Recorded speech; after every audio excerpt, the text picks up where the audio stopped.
Broadcasting live from the Research Hospital, this is the Monstrous-Feminine podcast, the film club where we dissect the eerie intersections of gender in horror. My name's Mila, and I'm joined by my toothy teratomas, Louisa, Tyia, and Zeba. This is our last episode covering dreams and nightmares in horror.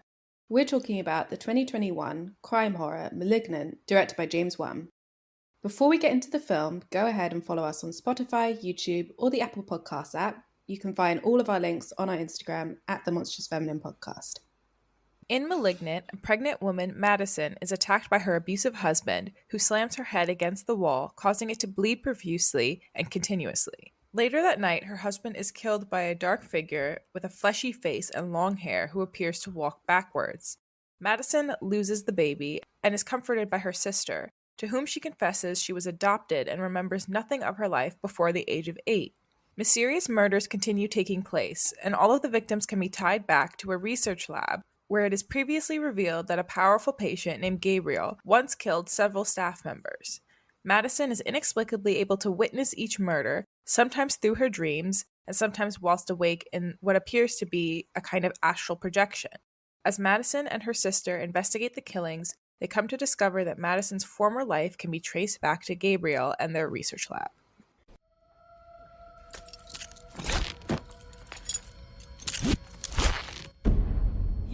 Been a bad boy, Gabriel.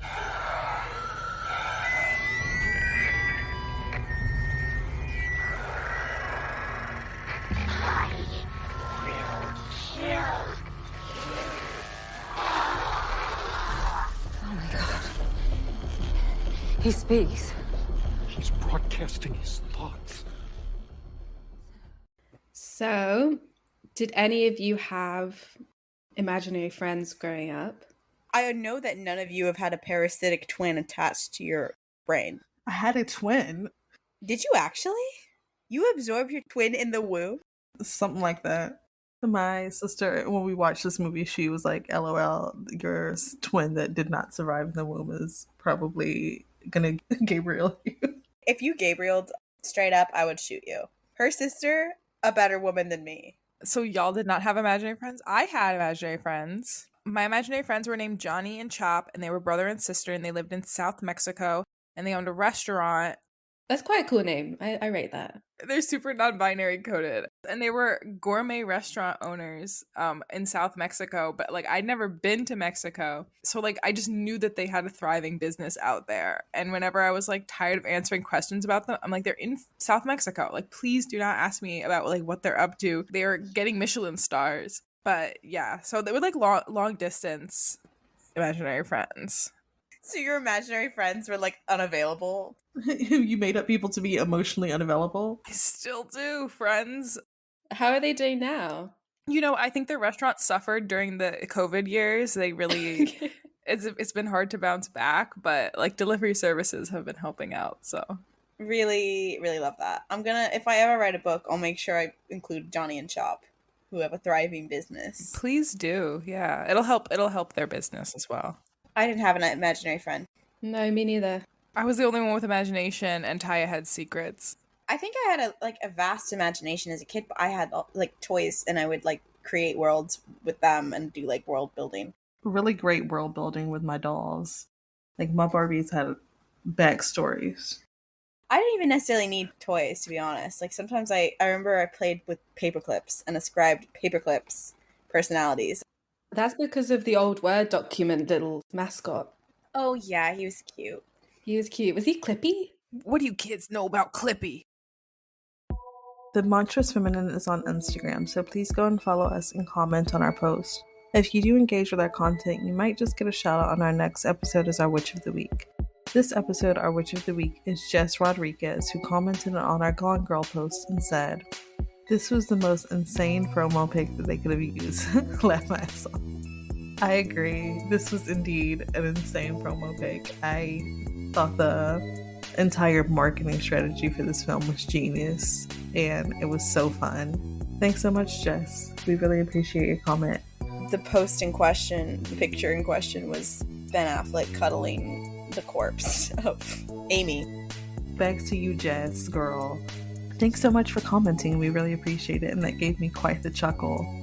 So thanks for leaving that funny little comment. I hope you're having a great week, watching great films, doing great things, and that abundance and luck and joy and happiness comes to you.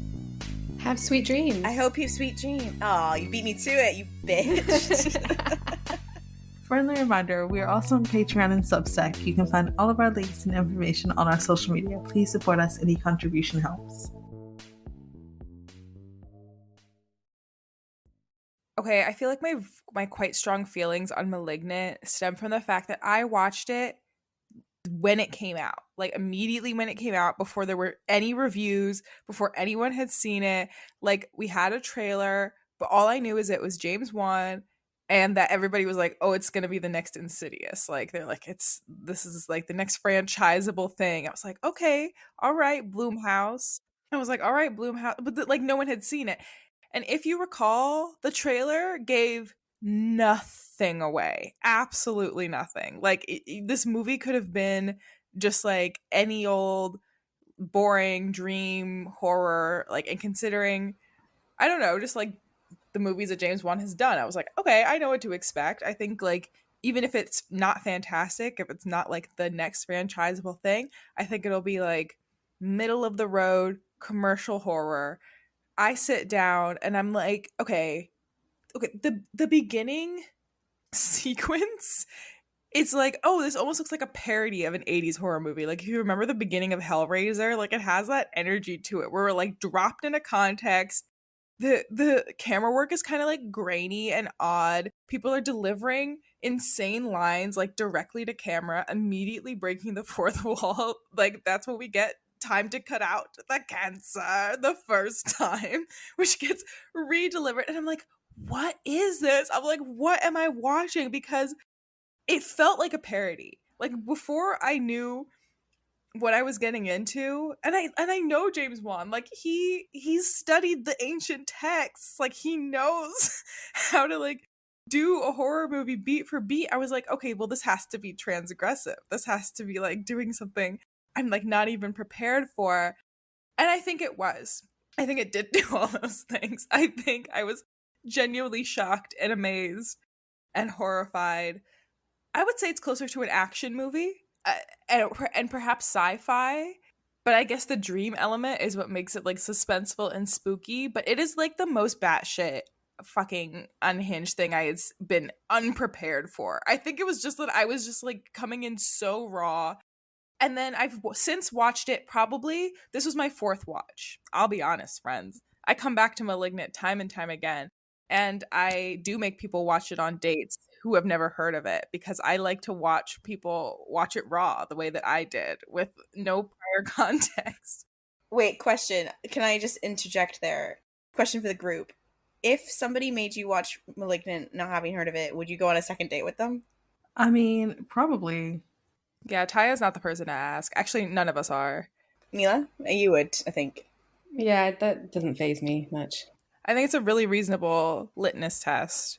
Yeah, Malignant is nowhere near the weirdest film I've seen. I think it's just like the most unexpected for where it ends up, for the way it was advertised, I think. And considering the production company it's coming from.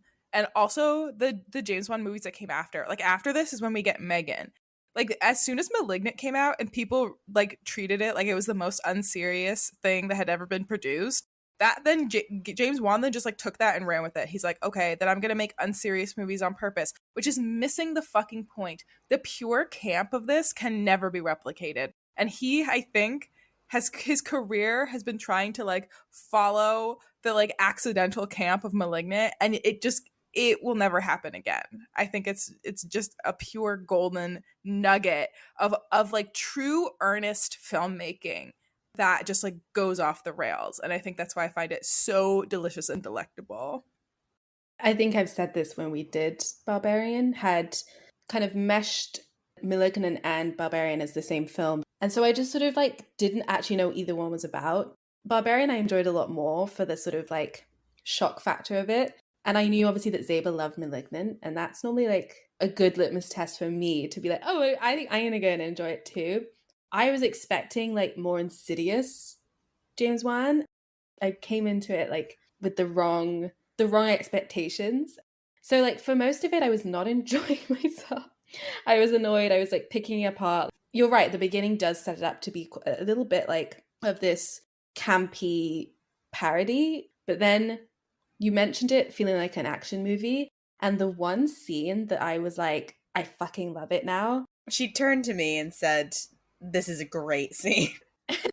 I said this one sequence where Gabriel has like, taken control of her body. We're in the police station and there's this very like POV shooter style Assassin's Creed sequence of her, the classic, like the cameras following each angle, snapping back and forth to each police officer he takes out. And it felt so cool. Like the fight choreography was so like delicious in that sequence. I was like, okay. And these fucking backwards, it sends me to hell. I really liked the backwards like character design of it. Actually, I think that was pretty cool. And the long coat, it was like a weird mix of like Matrix, those sort of like classic video games. He's hitting the parkour like no one's business. Yeah, the parkour. I kept calling him Spider-Man like throughout watching it. I think that it felt to me like a superhero movie.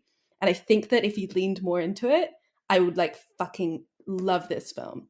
But unfortunately, like the other elements of it, I just like didn't enjoy as much. Like when it felt more a bit like Paranormal Activity, I was kind of like bored. I saw this film for the first time with my sister like 2-ish years ago. After she was like, I cannot tell you anything about this film. You have to see it, but like you have to go in blind. You'll never guess what's going on.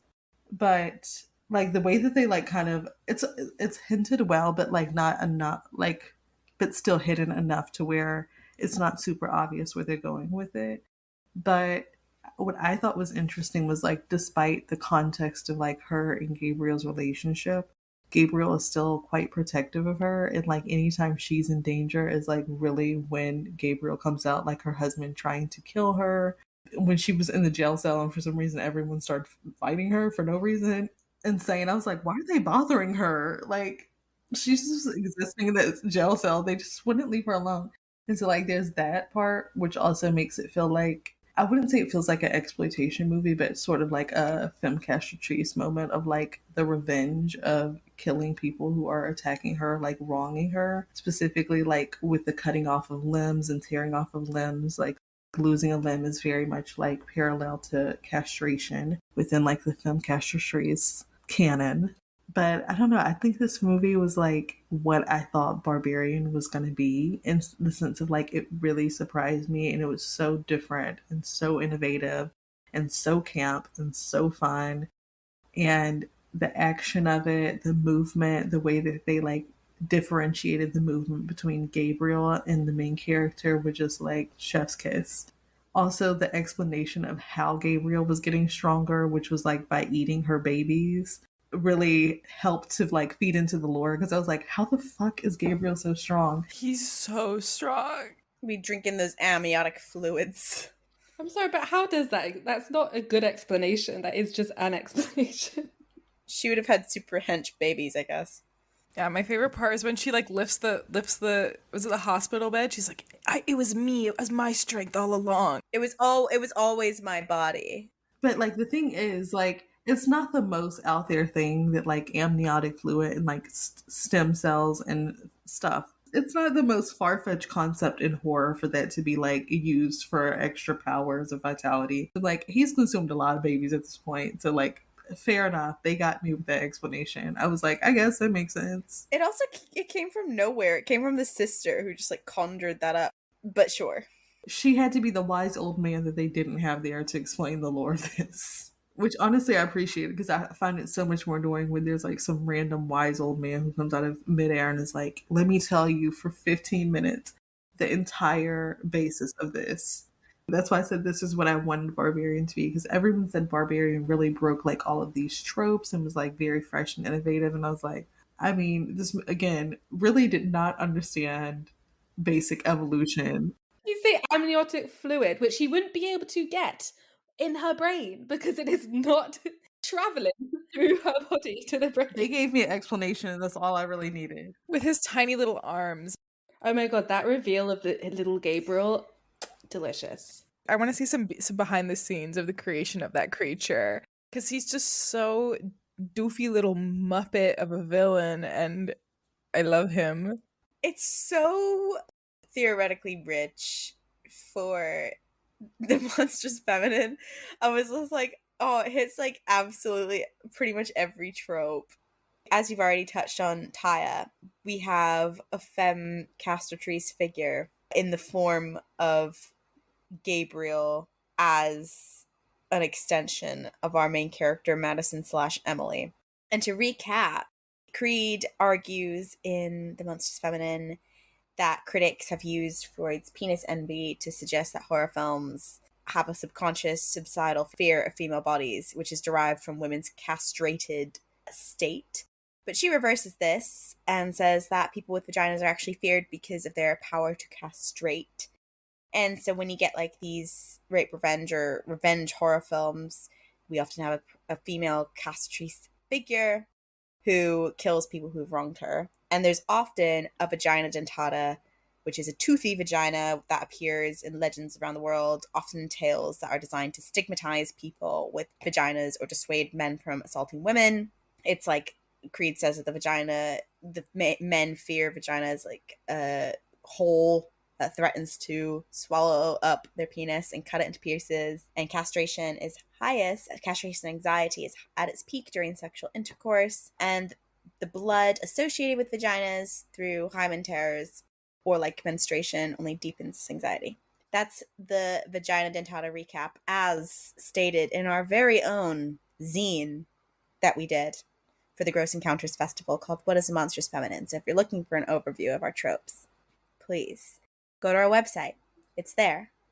But I would argue that Gabriel is very much a vagina dentata figure. He has basically no defining features other than just being a fleshy little face with a mouth in the back of her head. And I think that Creed often analyzes like teeth and any kind of gaping maw in nightmares and horror is enough to conjure image like fears of the vagina in terms of a subconscious horror collective imagination.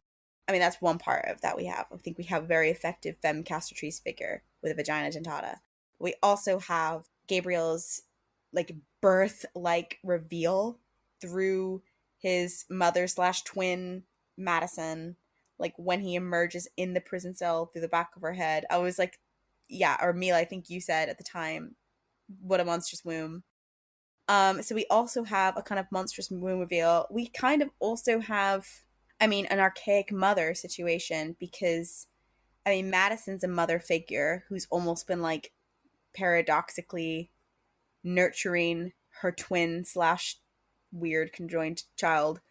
And yeah, and the presence of Serena May, the actual birth mother, she's also often hunted down and a mysterious figure. So motherhood has a significance. The fact that Madison has a bleeding wound, and Creed and Laura Mulvey actually talk about like women's bleeding wounds and horror and what that means. It's just rich. There's so much. She's a castrator. My favorite monstrous feminine scene is definitely in the prison cell when Gabriel is being sort of birthed out of the back of her head, and it's just like gaping vaginal orifice. And Louisa and I recently watched the Predator films. Won't get into why, but basically in the second Predator, one of the characters refers to Predator as he takes off his mask as pussy face. And I think that that's an excellent and concise descriptor of what I imagine is sometimes vagina dentata and the monstrous womb, in that the back of her head was totally a pussy face. You saying that just made me think of that, God, what was it called? Where he's like, damn, the back of your head is ridiculous. Yeah, I just want to let you know, the back of your head is ridiculous. But in this case, literally, the back of her head is fucking ridiculous. I'll give him that. But it is a great scene because I think that the reactions of all the prisoners is such a great mirror for like the audience to how people react to those sort of like grotesque, silly moments of gore, and I really liked how that was revealed. But I also think it does, like, more so than like other films we've done. You know, there's like certain, you know, scenes or like moments of gore which make you cross your legs, like how when we talked about Nightmare on Elm Street with the claw coming through her legs in the bath, and it does make you cross your legs. I just feel like that, like her head fucking ripping open and this like Gabriel, like, you know, birthing out of the back of her head, like it gave me that same like kind of reaction in a way that I think those are films like struggle to do. It straight up looks like vaginal tearing. I don't know how many live birth videos y'all have watched. Obviously, not everybody tears, but like it looked like crowning basically. And then to see the little mouth, the little teeth, like literally poking out, and the one eyeball. I also love the artist rendering. Like she goes to the police and explains what she saw. I literally a picture of Gabriel, and they're like, "Is this what you expect us to believe that you saw?" And she's like, "Yes." But I mean, I think just back to you mentioned briefly, like the sort of mother figures in the film. I think that's where it really lost me, because what I didn't like is that the origins of Gabriel, like horror films can either go the supernatural route or they try to ground it in some kind of like pseudoscience. And it started off as a sort of like, you know, scientific research. But then he also had this weird, you know, sort of like supernatural strength.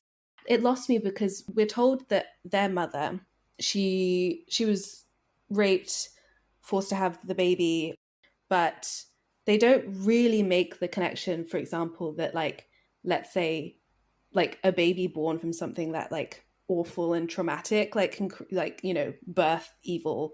Like they didn't do that, and they also then brushed over completely why on earth this would happen. They didn't even like try to hit on the head of this idea of like, you know, genetic mutation can create something horrific and monstrous. Like they didn't, nothing was really like, I don't know, carried through. And so that's what I didn't like, is that it wasn't clear enough about like the like framework that it was working with. Like, is this just a mad scientist? Are you going to try and convince me that this is all technically possible within, hey, this bullshit scientific theory, or like, you know, rediscovered biology or something?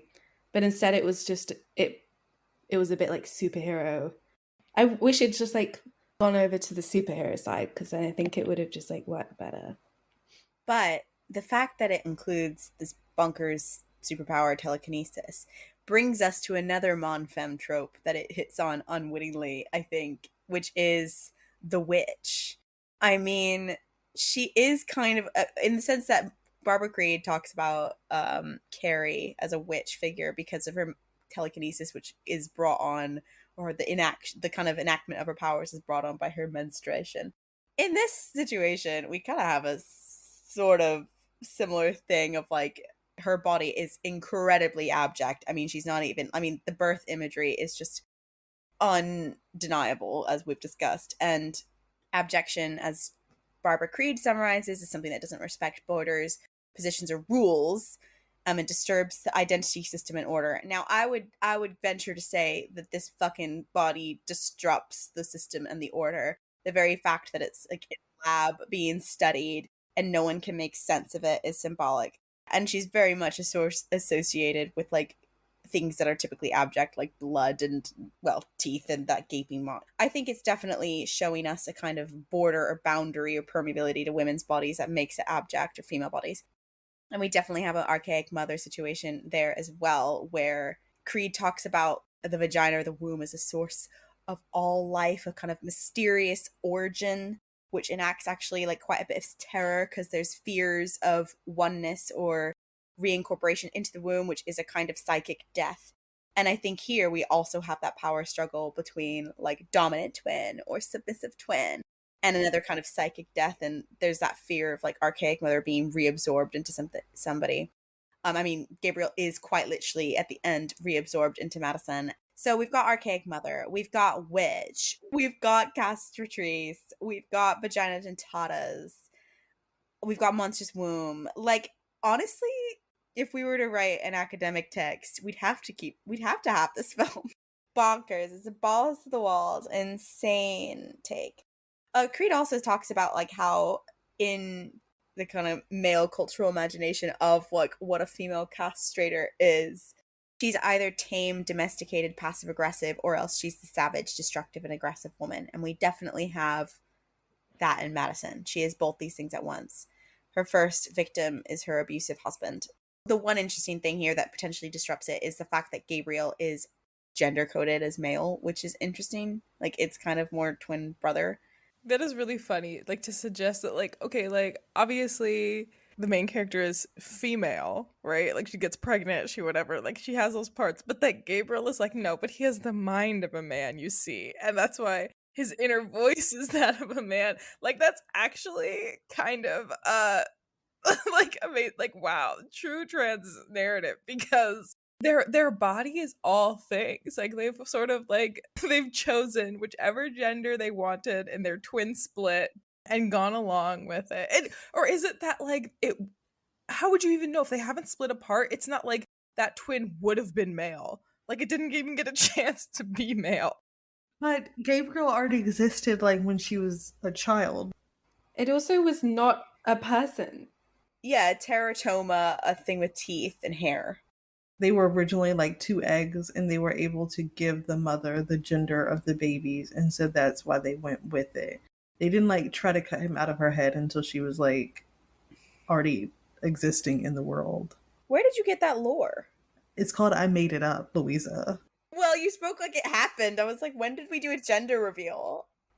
I said, I'm presuming because like she had actually came to term and like had them, and they weren't expecting the babies to come out that way. That they had already said, oh, it's like a twin girl and a twin boy. I don't know what the fuck they saw in the ultrasound, but like that they were shocked when the baby came out is They were shocked when the baby came out, and that is something that they would have known from ultrasound. So that's why I'm saying I think it was more of a surprise thing at the end, and they were fully expecting it to be a girl and a boy baby, and that's why they made him male coded. How can they be expecting a baby if they don't see the baby? I think they were expecting it to be twins. But we don't even, we're just debating Tyya's made up lore here. I don't even know she had an ultrasound. We can't go into this. They had ultrasounds during this time period, y'all. This isn't the 1800s. We're not saying if they had one in this scenario. Not that it wasn't possible. I think that it is completely random that he was like masculinized, because the creature we see attached to the like child Madison has no human, like, is, I guess they've made it like deliberately a bit sort of like humanoid with the arms and limbs to sort of like play up this sort of like grotesqueness, but it's not like a person, it's not a baby. So it becoming later on like developing this gender identity is totally random. Also, where did Gabriel come from? What cracks me up is she comes to her sister and she's like, his name is Gabriel. I don't know how I know that. I just do. What do we make of what we haven't addressed is our theme, which is dreams. What do we make of the dream lore in this balls to the walls batshit film?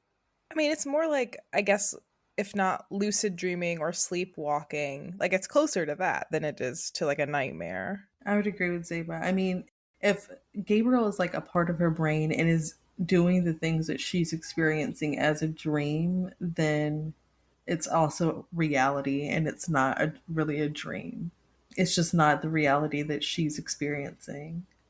So in a way, I guess this movie is arguing that like parts of your brain can be shut off to make you basically dormant in your body, so that your conjoined twin can become a super fighter in your same body and avenge both of you, kind of, in a sense. Yeah, she wasn't really dreaming. She was basically like living the reality, and she was doing the actions with her body. She just couldn't remember them. But what's the difference between if somebody, let's say there is a parasitic twin in your brain that can manipulate it and let's say induce a dreamlike state? What's the difference between that and if you were yourself asleep and dreaming? I feel like it's supposed to be the same thing. She's more like being knocked out, which is like different because like you're not really sleeping. She wasn't being knocked out in the same sense that like, you know, a hit to the head would. She was being like, he was also able to control her and put her to sleep. I was a bit confused about like the dream logic. I mean, I do think we border on astral projection in this, like, more so than dreamy. Well, it is, they call it a waking dream. Like, that is the term that the film uses, where it's like, oh, he's been putting you in a kind of waking dream. And then, like, when the kind of, walls melt around her, it is giving, like, astral projection and stuff like that, which I guess, like, dreams maybe help you reach a different kind of spiritual or physical plane in your subconscious. The funniest part of this is he was expecting everybody to take this just as seriously as he did. And then when people were like, what the fuck is this? He was like, oh, ha ha ha, yeah, it was a joke. Look at the material. It's so memeable. Like, I don't know what they were expecting. And then they went and made like intentional meme movies on purpose that just aren't as good.